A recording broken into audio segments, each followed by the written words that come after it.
It was a quiet day in the plush Johannesburg suburb of Houghton.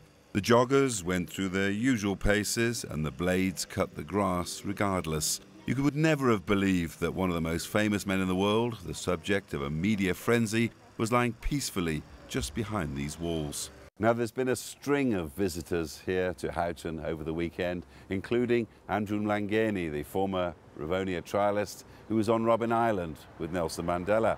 Now, he told us when he walked into the room to see Mandela, Mandela opened his eyes and said, "Oh, what are you doing in this area?" To which he replied, "I brought the prayers of a nation." There were prayers over the weekend for Mandela at many churches, including the famous Regina Mundi Church in Soweto. This church played a key role in the struggle against apartheid. The service was for the health of one of the icons of that struggle. Across Africa, millions of people look on anxiously from Cape Town. I feel it's very sad for the nation that a man with his caliber is laying sick now, and we can only all pray for him. He's in God's hands, and if anything do happen, it's a great loss to South Africa. I wish him a good luck to recover very soon. Well, I think every South African is concerned about his health.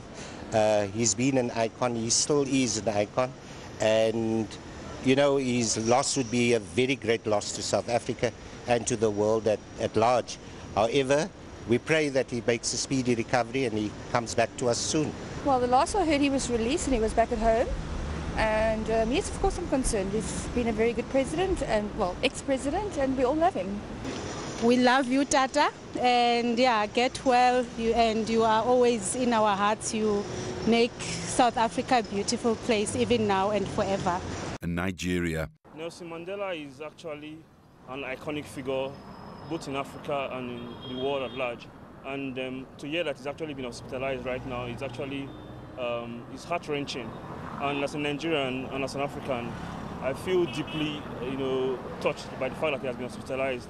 But as a citizen of Nigeria, I want to say categorically that we, as a people, wish him very speedy recovery, and that we look forward to him getting back on his feet again, once again. I believe he's one of the best African presidents we also have in this country, in Africa as a whole. But what I'm trying to say, that I just pray that he will recover very soon, because we in Nigeria will love him so much, Africa as a whole, because he's a very great president in Africa. So I wish him soon recovering, and I wish him, may God intervene in his life so that we can protect him very well and come up with something very, very important in life. Thank you very much. Nelson Mandela is an icon. He deserves wishing well. He has done a great things in Africa. We wish him recovery very soon, because he's a very nice man and we love him so much. Nelson Mandela is a figure to teach Nigerian leaders to be selfless, to think less of themselves and then more of the nation. You can see the respect according to him in 2010, the World Cup. He showed the value he added to the politics. I think we need leaders like this in Nigeria. We are still looking for one.